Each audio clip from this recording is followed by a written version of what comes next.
we're gonna break down the palette, go through the palette and use our planogram to see what sign goes in what section. And we are literally just going to take every sign and we are going to put it right in the shelf, or right next to the shelf that it's going to go to, all the way around the store. That way we get rid of a lot of our refuse right off the bat. We're going to have a Dropbox link that's going to have the plans, and it's going to be where you upload your photos from the completion and your sign off. All that is in a folder and it's labeled the city, state, and store number of where you're at. So I'm in Jackson, Tennessee. So I go into Jackson folder in Dropbox and I can see that there's plans. So zoom in right here. You see right here, I have 3 different files in this folder, and one of them is plans. So I'm going to click on the plans, and now I can take this on my smart device and find out where I am in the store. So this is the entrance, that's the vision center. So now I know, come here. This is how I'm looking at this. So I can walk right around the store and I can see exactly what sign goes at what counter and what cabinet. And we're just gonna lay all them out right now real quick. So what we're gonna do is we're gonna measure 7 foot 10 inches AFF, after finished floor. AFF, after finished floor. So Jorge is gonna measure 7 foot 10 inches from the floor.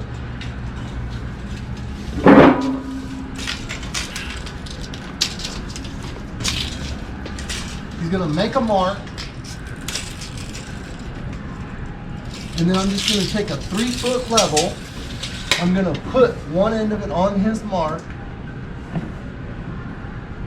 and then I'm simply going to, it's up higher, right there. And then all I have to do is make sure, come over here, make sure that it is level. So if I'm level, then I just draw my line. All we have to do is put the level on our mark, make sure that this is level, and draw our line. Come down. Obviously you want to overlap some to make sure that you have plenty of your straight line. 3 foot, make sure it's level. Boom, make your line. And as you can see, very easily we have a line, and we know that all of our all of our signs, that's the bottom. It's that simple. The sides of it is the same as the cabinet. So if I put one in right here and I use my line, I just stick it right on the wall. So when you get done, we have a line going all the way across. That's our bottom line of our signs. All I have to do is put the 3 foot level on the edge of the cabinet, make sure that it's straight, because as you can see right here, the cabinet's not perfectly straight. So I'm just gonna make my line level. Boom. This is where my sign goes. We're gonna put our first sign up. Simply take your silicone, slice it off, and you're just gonna put a couple of areas. You don't have to go crazy, it's just extra support.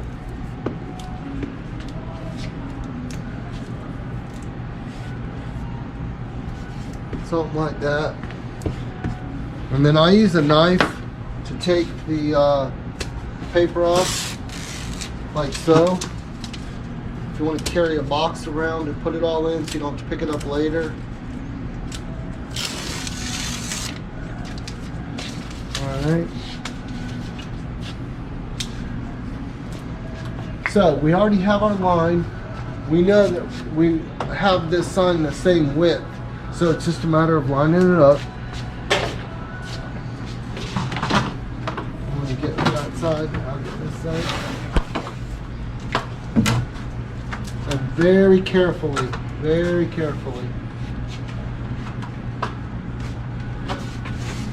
So what I do, instead of pressing it to the wall, I basically just hold it the top towards the wall until I see I have my bottom lined up with both lines. So here's my bottom line here, here's my width. I find my other line and I just barely touch it. And before you push it in and make it stick real good, have someone let you know if it's right. So what do you think? Is it right? Okay, so then I'm gonna take my rag and I'm just gonna wipe it off and I'm gonna stick it to the wall.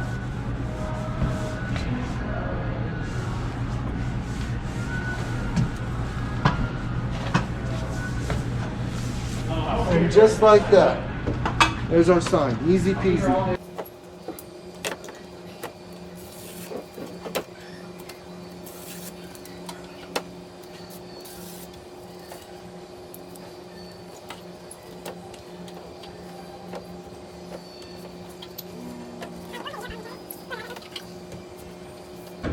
Again, you're just going to make sure that your width is right by tilting the sign forward and just letting the top rest so it's not actually sticking yet. Then I come back, get my lateral line, get my horizontal line. Mine's good. Be right on the line so it covers it.